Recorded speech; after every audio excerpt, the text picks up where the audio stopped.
kali ini kita akan melanjutkan materi sejarah peminatan di kelas 11. Kita akan masuk Kerajaan Maritim Islam bagian pertama. Adapun topik yang akan kita bahas nanti, yang pertama kita akan membahas tentang teori masuknya kebudayaan maupun agama Islam ke Nusantara kita. Kemudian yang kedua, kita akan membahas sumber-sumber atau bukti sejarahnya. Kemudian kita akan membahas mengenai proses islamisasi atau saluran islamisasi di Nusantara. Dan yang terakhir nanti kita akan membahas bagaimana pengaruh ataupun bentuk akulturasi daripada kebudayaan Islam yang ada di Nusantara kita.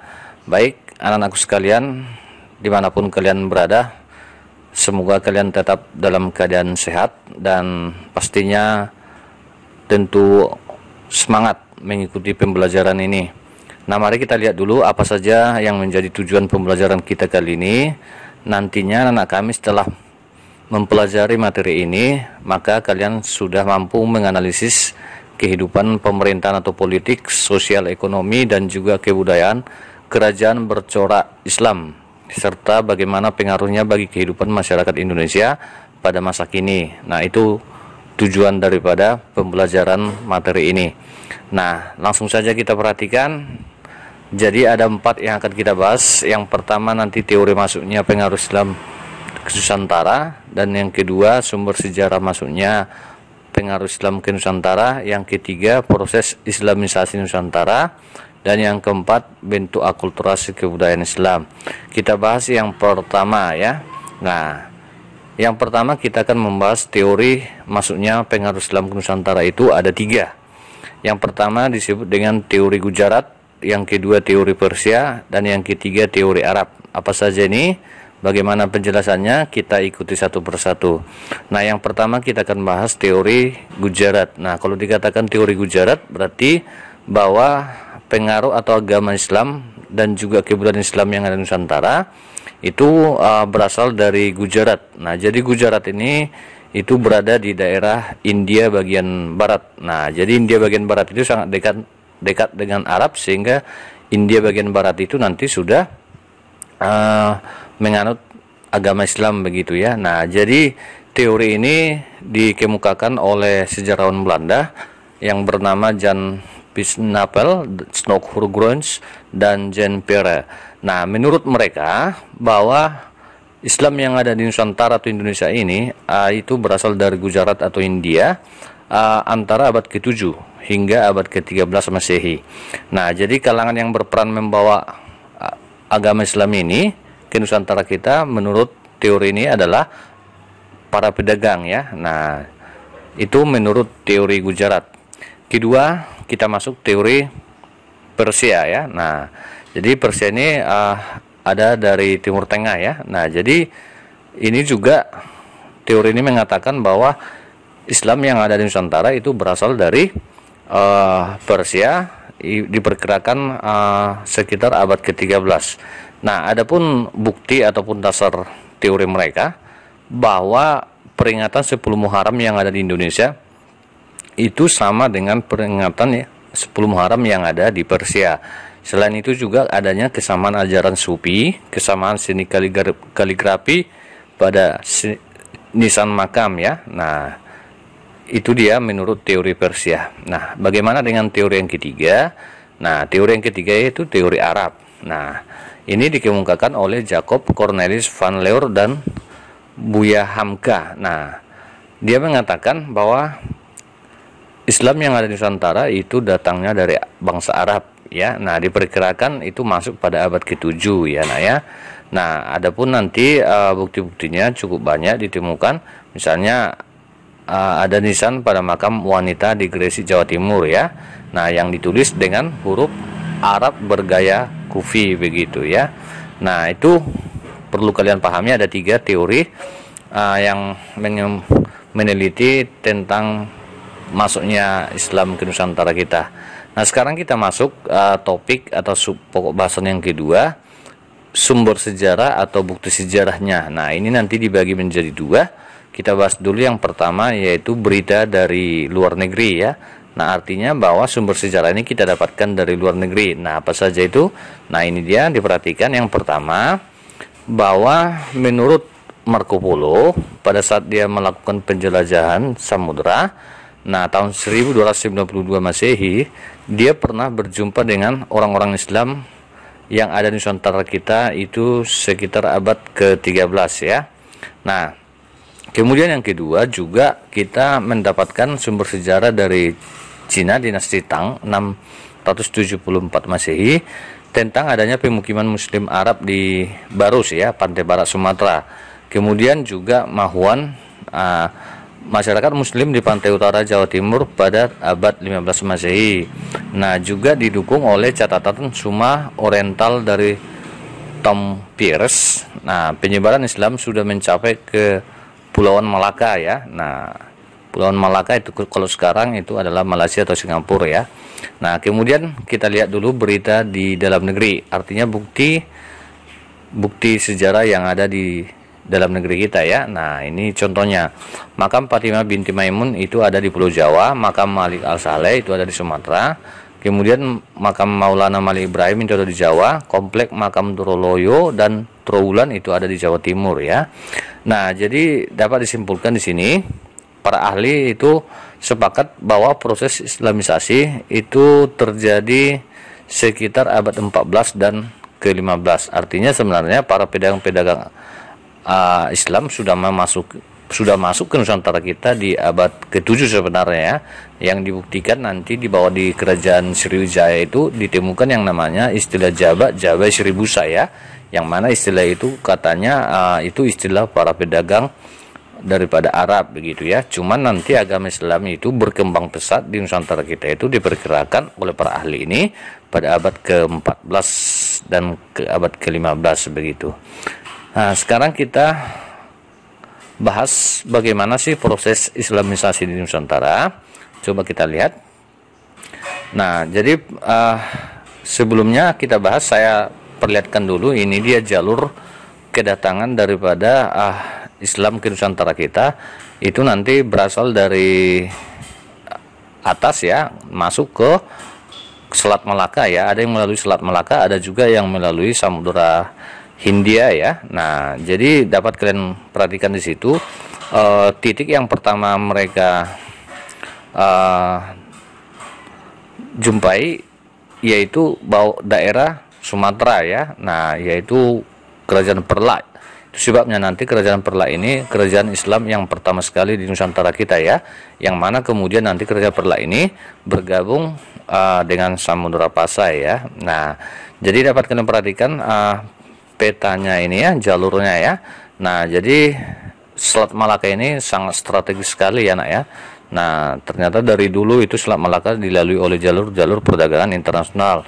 Nah, kemudian mereka menyebar nanti dari Pulau Sumatera itu menyebar ke Kalimantan, ke daerah Tumasik. Tumasik ini Singapura sekarang ya. Nah, kemudian ke Malaka, Malaysia. Kemudian menyeberang ke Pulau Jawa ya. Nah, dari Pulau Jawa juga menyebar nanti ke Sulawesi ya. Nah, dan selanjutnya ke Maluku dan juga masuk sampai ke Ambon begitu ya. Nah, ini sekilas. Kita lanjut saja bagaimana proses Islamisasi Nusantara kita. Di sini saya sudah buat. Jadi maksudnya Islam ke Nusantara kita itu ada beberapa salurannya. Yang pertama itu berkat daripada peran Wali Songo ya. Nah, kemudian melalui politik ya, kemudian melalui kesenian, tasawuf, pendidikan dan juga perdagangan. Nah, di sini ada 6 saluran ataupun proses Islamisasi Nusantara kita. Ini perlu saya bahas dulu ya. Kalau dikatakan melalui politik, seandainya seorang raja itu menganut agama Islam, ya tentu rakyatnya mengikuti agama yang dianut oleh rajanya, begitu secara politik. Kemudian secara kesenian, artinya bahwa ajaran-ajaran agama Islam itu nanti dipadukan dengan misalnya bisa dengan nyanyian, bisa juga dengan wayang ya, yang mana wayang kita sudah punya sebelumnya, dan ajaran-ajaran itu nanti diakulturasi ya, dipadukan dengan permainan wayang begitu. Nah, kemudian tasawuf ini biasanya adalah ahli-ahli tasawuf lah ya, ahli dalam hal pengobatan ya. Nah, jadi sangat banyak masyarakat Nusantara kita pada saat itu tertarik begitu. Nah, kalau dikatakan pendidikan, melalui pendidikan ini juga sangat berperan sekali. Nah, jadi betul-betul dilakukan sebuah pengajaran tentang ajaran Islam begitu ya. Nah, apa buktinya? Nah, buktinya nanti didirikannya lah pondok-pondok pesantren ya nak ya. Nah, jadi pondok pesantren itu adalah merupakan pusat awal daripada penyebaran ajaran agama Islam di Nusantara kita. Kemudian melalui perdagangan tentunya ya. Nah, jadi di saat para pedagang-pedagang Islam juga melakukan sholat misalnya ya, nah maka masyarakat Nusantara kita mungkin lambat laun mengikuti begitu ya. Nah ini dia yang terakhir, nanti Wali Songo kita akan bahas dulu tentang Wali Songo secara detail ya. Nah ini dia para Wali Songo, dapat kalian baca saja ya. Ada Sunan Gresik, nama lengkapnya ada di samping. Ada Sunan Ampel, Bonang, Derajat, Giri, Kudus, Muria, Kalijaga, Gunung Jati ya. Nah baik, kita bahas secara mendalam lagi ya, bagaimana peran daripada Sunan satu persatu. Yang pertama Sunan Gresik. Nah, kata kuncinya nanti dia menyebarkan agama Islam yang pertama sekali di Pulau Jawa ya. Nah, Sunan Ampel bagaimana caranya? Dia mendirikan pondok pesantren, berarti melalui pendidikan tadi ya. Nah, Sunan Bonang bagaimana? Nah, ini Sunan Bonang ini ternyata dia menyebarkan ajaran Islam atau kebudayaan Islam itu melalui kesenian ya, misalnya menciptakan lagu mocapat ya. Nah kemudian yang lain seperti Sunan Derajat, ini lain lagi, dia menyebarkan agama Islam dengan cara memilih kesejahteraan fakir miskin. Nah caranya mengorganisasi pembagian zakat, infak dan sodako ya, sodako, dan menganjurkan hidup sederhana begitu. Nah Sunan Giri ini dengan cara menyebarkan agama Islam dengan berdakwah ya, keliling. Nah kemudian juga mendirikan pesantren Giri ya. Nah, Sunan Kudus ya, dia juga nanti melakukan tauhid, ilmu fikih. Nah dan juga ia menjabat hakim tinggi dan panglima militer ya. Nah begitu adik-adik sekalian. Kita lanjut. Sunan Muria ini juga nanti menyebarkan agama Islam dengan cara berdakwah ya. Nah itu kata kuncinya, berdakwah. Kalijaga ini nanti dengan cara berdakwah secara berkeliling dari kampung ke kampung ya. Nah kemudian yang Sunan Gunung Jati ini nanti sudah menerapkan Islam itu dengan cara mendirikan masjid ya, pesantren dan juga madrasah ya. Nah ia juga memberikan pendidikan dan berdakwah di mana saja. Nah itu dia peran-peran para Wali Songo. Jadi dapat kita simpulkan para Wali Songo itu sangat berperan sekali dalam hal penyebaran agama Islam di Nusantara kita, anak-anak kami ya. Nah kemudian kita lanjut, apa sih alasan pengaruh Islam berkembang pesat Nusantara kita, kan begitu pertanyaannya. Nah tentu ada alasan atau faktor-faktor penyebabnya ya.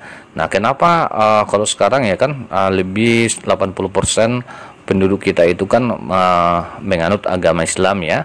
Nah kok bisa ya, kok cepat sekali berkembangnya Islam? Nah kira-kira gitu pertanyaannya. Nah mari kita bahas satu persatu ya. Nah ini dia. Jadi yang pertama alasannya adalah karena Islam itu bersifat terbuka ya. Nah artinya dia menerima siapa saja yang mau dan tidak ada paksaan begitu ya. Kemudian mereka tidak membeda-bedakan, artinya tidak melihat yang namanya kelas sosial ya. Nah kemudian yang kedua, penyebaran Islam itu dilakukan secara damai, bukan dengan cara paksaan maksudnya ya. Nah kalau Hindu Buddha kan masih ada dengan cara paksaan, misalnya dengan teori kesatria ya kan, dengan adanya penaklukan begitu. Nah namun di dalam Islam itu tidak ada, maka cara masuknya itu adalah secara damai ya, tidak ada unsur paksaan begitu. Nah kemudian yang ketiga, Islam tidak mengenal kasta tadi ya, sementara Hindu kan mengenal kasta ya kan, perbedaan golongan masyarakat atau kelas sosial. Nah kalau agama Islam tidak ada ya, sama semua ya. Nah kemudian upacara dalam Islam itu dilakukan dengan cara sederhana, tidak seperti misalnya waktu kita mempelajari Hindu Buddha kan, mempersembahkan sekian ratus ekor misalnya ya sapi. Nah jadi acaranya cukup besar sekali ya, tentu modalnya besar. Kemudian kita lanjut mengupayakan kesejahteraan rakyat melalui zakat ya. Nah artinya saling membantu. Kemudian syarat masuknya sangat mudah ya, dengan cara mengucapkan kalimat syahadat nantinya ya. Nah yang terakhir, sering terjadi perang saudara di kerajaan-kerajaan Hindu-Buddha ya. Nah, sering terjadi peributan sehingga nanti banyak rakyat beralih atau masuk menjadi ke kerajaan Islam begitu ya. Nah, sehingga dapat kita simpulkan dengan alasan-alasan ini, faktor-faktor ini, maka sangat cepatlah perkembangan daripada Islam di Nusantara kita begitu adik-adik sekalian. Sekarang kita lihat dulu apa sih pengaruh masuknya kebudayaan Islam itu di Nusantara. Tentu itu sangat berpengaruh ya. Nah, ada dampaknya. Nah, misalnya kita lihat dulu di bidang pemerintahan dan ekonomi. Yang pertama di bidang pemerintahan dulu. Nah, kalau di Hindu-Buddha kan kita hanya mengenal istilah kerajaan kan gitu ya. Nah, di sini nanti terjadi perubahan, yaitu kerajaan berubah menjadi kesultanan dan juga kesultanan ya. Nah, kemudian dalam menjalankan pemerintahannya, seorang raja atau seorang sultan itu dibantu lembaga penasihat yang dikenal dengan sebutan majelis ulama ya. Nah, kemudian di bidang ekonomi. Nah, di bidang ekonomi pada masa kerajaan Islam sudah terjadi penerapan pajak dan bea cukai dalam perdagangan dan pelayaran ya. Nah, kemudian keberadaan sistem saham untuk membagi keuntungan dalam aktivitas perdagangan ya. Artinya bahwa di bidang ekonomi itu sudah semakin berkembang dibanding dengan perdagangan pada masa Hindu-Buddha begitu maksudnya. Nah, kita masuk akulturasi budaya Islam dengan Nusantara ya. Jadi kalau dikatakan akulturasi berarti perpaduan antara dua kebudayaan yang berbeda ya. Namun perlu dicatat, digarisbawahi bahwa berpadunya dua kebudayaan dengan tidak menghilangkan kebudayaan asli masing-masing begitu artinya akulturasi ya. Nah, coba kita lihat yang pertama akulturasi di masjid ya, masjid dan menara. Nah, misalnya ini dapat kita lihat sampai sekarang. Misalnya contohnya Masjid Agung Demak, atapnya itu berbentuk seperti Meru ya. Kalau Meru itu nama gunung lah ya. Nah, semakin ke atas itu semakin runcing itu maksudnya. Nah, dan biasanya itu ganjil ya. Semakin ke atas semakin kecil. Kemudian di bagian puncak itu nanti dikasih menara. Menara masjidnya ada mustaka ya. Nah, jadi perpaduan pra-Islam, maksudnya sebelum Islam, itu juga ada pada menara seperti Masjid Kudus ya, Masjid Kudus yang mirip dengan candi di Jawa Timur begitu. Nah, kemudian yang kedua kita lihat dulu akulturasi bidang makam ya. Nah, ini juga dapat kita lihat seperti makam Sultan Demak di samping Masjid Agung Demak ya, kompleks makam di Samudra Pasai. Nah, oke. Kita lihat lagi di bidang seni ukir ya. Nah, pada masa Islam mulai berkembang yang namanya seni kaligrafi ya. Karena apa? Karena ini disebabkan seni ukir atau seni patung itu kurang berkembang karena pada ajaran yang tidak boleh menggambarkan manusia atau hewan ya. Nah, jadi kaligrafi lah yang sangat berkembang ya. Nah, sampai saat ini kamu masih bisa menemukan seni kaligrafi ini di banyak tempat ya nak ya. Oke, kita lanjut nomor 4. Misalnya di bidang aksara dan sastra nanti ya. Nah, di sinilah nanti berkembang yang namanya huruf Arab Melayu ya. Kalau masa Hindu-Buddha kan kita kenal yang paling berkembang itu kan bahasa Sanskerta ya, huruf Pallawa. Namun di kerajaan Islam ini sudah berkembang pesat yang namanya huruf Arab Melayu ya. Nah, contoh karya sastra nanti yang muncul di sini ada misalnya tokoh-tokoh Islam yang sangat terkenal ya, ada Amir Hamzah ya, Bayan Budiman ya, kemudian contoh-contoh yang mereka tulis misalnya ada Hikayat Raja-Raja Pasai, Hikayat Iskandar Zulkarnain ya. Nah, dan lain sebagainya dapat kalian baca ya. Nah, kemudian kita lanjut saja. Kita masuk di bidang kalender. Nah, ini juga kalau sekarang kan kita kenal dengan istilah kalender Jawa begitu ya. Nah, jadi ini kalender Jawa ini diciptakan oleh Sultan Agung Kerajaan Mataram Islam ya. Nah, satu surah. Nah, misalnya ya. Nah, kemudian dipadukan dengan munculnya kalender Saka ya.